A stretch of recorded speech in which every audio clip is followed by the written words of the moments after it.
Hey everyone, I'm Gavin from Talent Trust Consulting. We provide legal, commercial, and financial support to startups and businesses. Welcome back to our Entrepreneur Spotlight. Today we have Anna Korol with us.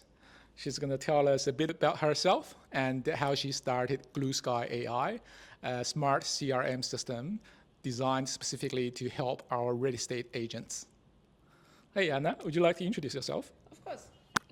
Thank you for having me. My name is Anna, and I'm working on GlueSky, which is pretty much as you described. It is a smart CRM with conversational AI agents. It's designed for real estate agents, however, it's not limited to real estate agents. Thank you. So Anna, you said conversational.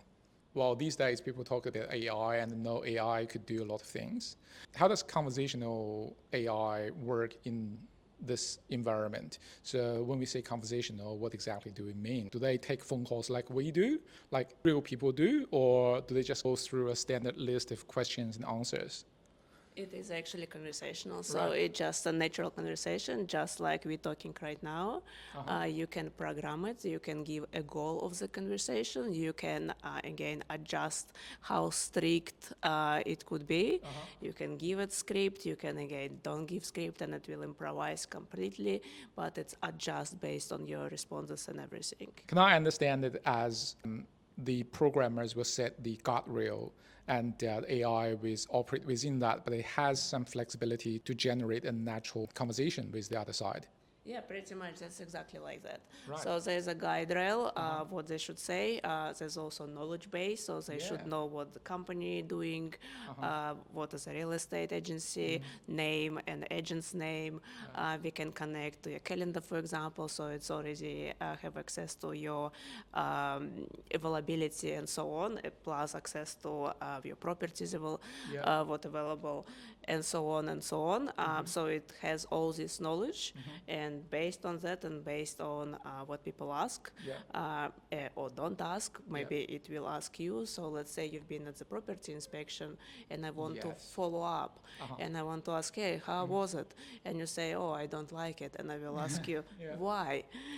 And I will collect some answers, how many bedrooms you're looking for, what's the price range and so on. And because I have this knowledge as well, just fed into me, I can also suggest, okay, you didn't like that one. We also have like this 4-bedroom house. Right. Yes. Oh, cool. Straight away. Brilliant. Well, it sounds like it's a lot more advanced than some customer service phone lines that I've experienced. So you know those pretty odd customer service phone line when you're answered by the machine and it asks you to repeat yourself 10 times before it understands you? Yeah, I think it was in the past like that, like last 5-10 years when it was like robotic, kind of like yes, no, go to the next one. Now it's all conversation, now it's all fluid. And the voice could be adjusted, the accent could be adjusted. So in Australia, obviously we're using Australian English. In America, it could be American English, but it also speaks 40 different languages. Wow. So let's say even if I'm calling here, like in Australia, they can request, like, can you speak different language, and it will just switch naturally to different language. It sounds amazing. I mean, realistically, what are the chances of me picking up is not a human calling? It all depends on the voice you selected. Yeah. So what I noticed, if it's a slow voice, you can pick up its AI. If it's a fast face, then it's almost impossible. Yeah, there's nothing to do with responses. They're all very natural and everything. It's a voice itself. So when it does speak kind of slow, it sounds a bit robotic. When it's fast, sometimes you're kind of doubting yourself, like, is it AI, is it human? Yeah. I'm probably still old-fashioned and still need to catch up on my updates on the technology and AI development in terms of conversational dialogues from generated by AI. But you know, in some experiences, when you speak to a machine, it takes time to respond and kind of generate that answer. Does that happen in this, in our setup? It's just microseconds, honestly, Really? so you're not going to notice it. Unless there's something, I don't know, absolutely horrible going on in the server, usually just like a very natural. Right. Thank you, Anna. So I'm going to change to another question. How's GlueSky.AI different from other traditional CRMs? Apart from the conversational capability, is there anything else that stands out in a different way? So the main differentiation is that we pairing together CRM and conversational AI. Okay. There are already some conversational AI tools, obviously. However, we're targeting particular real estate, and we're offering this real estate CRM. Because like it has different features, obviously. Like for real estate, you need like a contract, you need integration with real estate websites. We currently building even plugin where our CRM can pick up a call, like inbound call on your phone number and make notes in the CRM because like real estate agents, they always on the move. Yes. Someone can call you when you're in a car, when you're in inspection, you even have no idea who just called you. You probably will never make any notes to your CRM about it. Exactly, but with our features, you don't need to make any notes. They will be made for you. Perfect. So after open home, the real estate agents wouldn't have to, keep their phone with them 24/7 and wouldn't have to miss a family weekend for customer calls. And when they're driving around, it would be safer for them to ignore the phone call and let AI deal with it and take all the notes.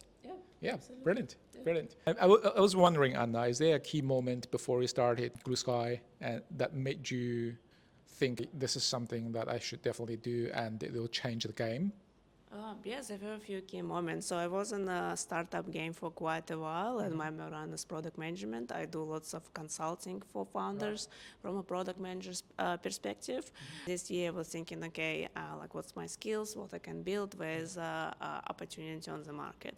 And I was having a lunch with a friend of mine who is a real estate agent. And he just got a job as a sales real estate agent. And he was complaining that basically the whole day owners don't want to make phone calls themselves. They just want to close the deal. And he was literally hired just to call. He was exhausted. People are rude. The conversion rate is very low. It doesn't matter humans or AI calling, but if it's cold calling, conversion rate, naturally very low because no one we don't expect it. And so I thought, okay, well, probably there's already a better way to do it. You don't need to spend the whole day, every day doing it. And I quickly built some MVP. We tested it. We did exactly the same amount of phone calls that he was doing through the whole day in just 1 minute. With notes and everything was structured and was so impressive. And so on top of it, I kind of thought, okay, that's something. Spoke to other real estate agencies. They were like, yes, that's sounds amazing. And I built a CRM. Brilliant. We have a pilot clients, and like one of them, he was actually paying to a human company who's doing cold calls, and he was paying $6,000 for, I don't remember, 300 or 400 phone calls. And I was like, I can make it like instead of a month, I can do it in just 10 minutes, and instead of 6,000, I can charge you 500. And he was like, yes, that was straight away value proposition. It was very easy sale. So how far are we? And have you done 100% of what you wanted to achieve in designing that platform or CRM solution? The system is live. Obviously, there's a never-ending process of optimizing, building more features, and so on. Right now, all the basic features are working. You can have inbound calls, outbound calls, emails, SMS, all the notes, all the scheduling, all the tasks. You can manage properties, commissions, different dates, appraisals, everything is there. That sounds amazing. So technically, by the sound of it, you could roll out this same solution to the world outside of real estate. So receiving inbound calls for customer services, I imagine it's a very similar way across other industries. So what other industries do you imagine would be the next for your rollout? Yeah, that's a great question because I was thinking about that as well. The reason why we're not going horizontal right now, because we just want to nail kind of one particular industry, which is real estate, and we do see opportunity in real estate. However, you're totally right. Inbound and outbound calls doesn't really matter. And just today I spoke to a few people who asked me, "Oh, hey, can I use it for my business?" Which has nothing to do with real estate. Oh, yeah? And I was like, sure. It's just a cold calling. You can literally just upload a list of names and phones there, and it will start calling. So we do see a opportunity, particularly in mortgage brokers as well. Right. Yes. Yeah. Because the other day I received myself AI phone call from a brokerage. It was very interesting conversation because I picked up that AI and I wasn't obviously interested in the service, but I was interested in like software and technology. And first it didn't tell me what it's built on and everything, but if you ask, if you rephrase your question, it actually gives away some information.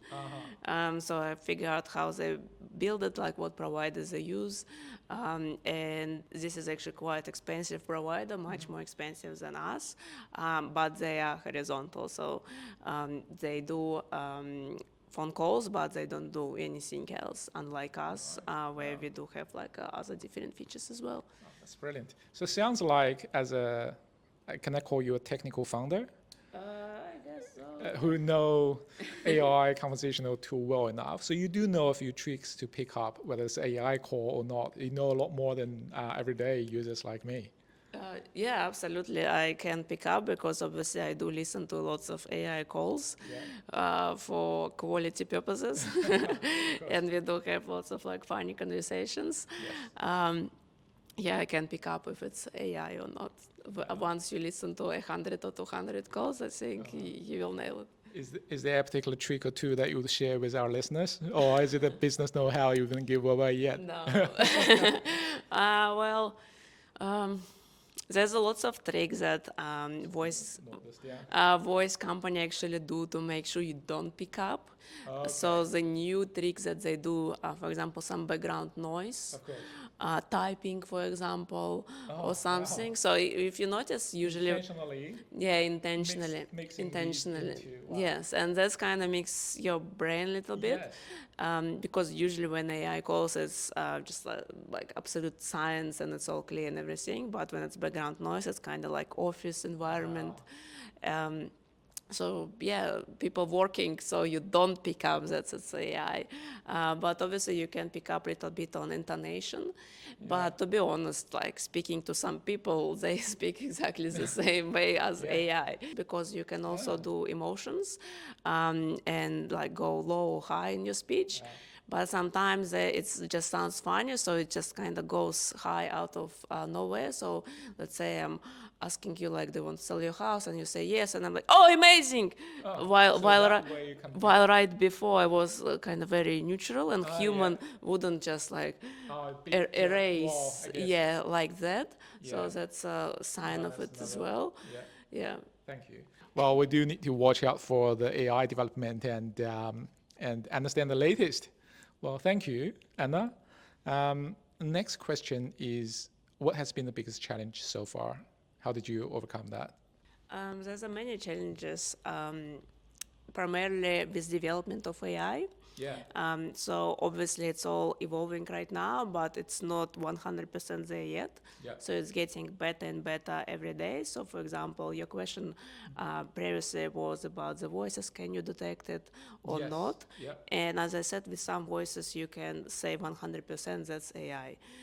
Not even me who listened many conversations, but everyone can pick it up because it does sound robotic. And I think that's a challenge for us because we are not in this industry. We are not doing voice ourselves. We depend on our providers. And I believe they obviously aware of this problem, and AI developing so far that in 3-6 months, I don't think there will be any voice which will sound. 3 to 6 months. It's so quick, honestly. Even like 3-6 months before, you could pick up on all voices that is robotic. Now there are some voices that you can adjust and everything that you can't pick up. So this is everyday development. It's happening in real time. Wow. Yeah, I didn't realize it's happening right now. So I'm going to watch out the development of AI and conversational tools now. My next question is, where are we going in the next 12, 18 months? So what's the big plan? So the big plan is to onboard obviously more clients. So currently onboarding is manual. We're restricting this onboarding. So you need to contact me or the team to be onboarded on the platform, and it is intentionally because we don't want like overuse of the platform. Once we pass this stage, and we can handle the scale. We'd like obviously to open the door for absolutely everyone to onboard more real estate agents. We'll see if the opportunity is not only in this particular vertical, but as we said. like brokers and so on. And plus currently all our clients, they are in Australia, but we do see opportunity and we do see interest as well in America, and there's lots big market. They're more acceptive to something new, to AI, to technology. It's actually easier to convert them to a client. There's many one-person agencies who would benefit from it as well, because you don't need to hire a receptionist or anyone else. You can do everything yourself. So basically AI is working for you as a salesperson for outreach, receptionist for inbound call, and you just go and close the deal. Wow, so exciting. Yes. I'm now looking forward to the development of your GlueSky business. Yeah, I'll keep an eye on the progress, and good luck with everything, Anna. As we speak about it, a question came to mind, and I thought I'd ask that. Am I AI? Hopefully not. I'm thinking about a scenario in terms of customer service when customer service specialists are abused by customers. Do you set up a filter or does AI even need a filter, or can they handle these situations pretty nicely? Because if they're trained and given the guardrail, they should be able to direct and really upset or frustrated customer towards the right way, right? That's a great question, because feedback that we received from people who do cold calling for living, that it is very emotional sometimes. People don't like to be cold call, and they may be very rude to you because you call them and disturb them. AI emotionalist, so they don't have these emotions. They will just like apologize, and that's all. So they're not going to respond to your rudeness like same way, obviously. And you don't need even to put any guardrails about that. It's kind of hard coded already. So they are always friendly to you. Okay. Oh, cool. Doesn't matter what you do to them. It's great to know. Thank you, Anna. It sounds like it's everyone's role in making sure an AI-generated conversational tool doesn't become a super tool for the scammers. And I guess, scams can be done through different forms, as you just mentioned. It could be a fake website, it could be a fake call. And as a user, I guess if it's a real estate agent or if it's another business, adopting this technology is everyone's responsibility to make sure they don't abuse that technology and they don't abuse their customers through a much powerful AI-generated tool. What's your call to our listeners? So are you actively looking for investors, co-founders, customers who might try out your platform or anyone else? We're not looking for investors at this point. We're looking for customers who are acceptive to startups, acceptive to MVP and beta versions. So if you know real estate agents, or you are a real estate agent, or even if you're not a real estate agent but you do lots of cold calling and you want to automate this process, please reach out. Perfect. Well, if you'd like to follow Anna and the GlueSky.AI story, please feel free to reach out. I will leave Anna's details in the post description. And if you are an investor or entrepreneur looking for help on the legal, commercial, financial side, you can find me at Talent Trust Consulting. Thanks for watching, and see you next time. Thank Thanks, you. Anna. Cheers. Bye.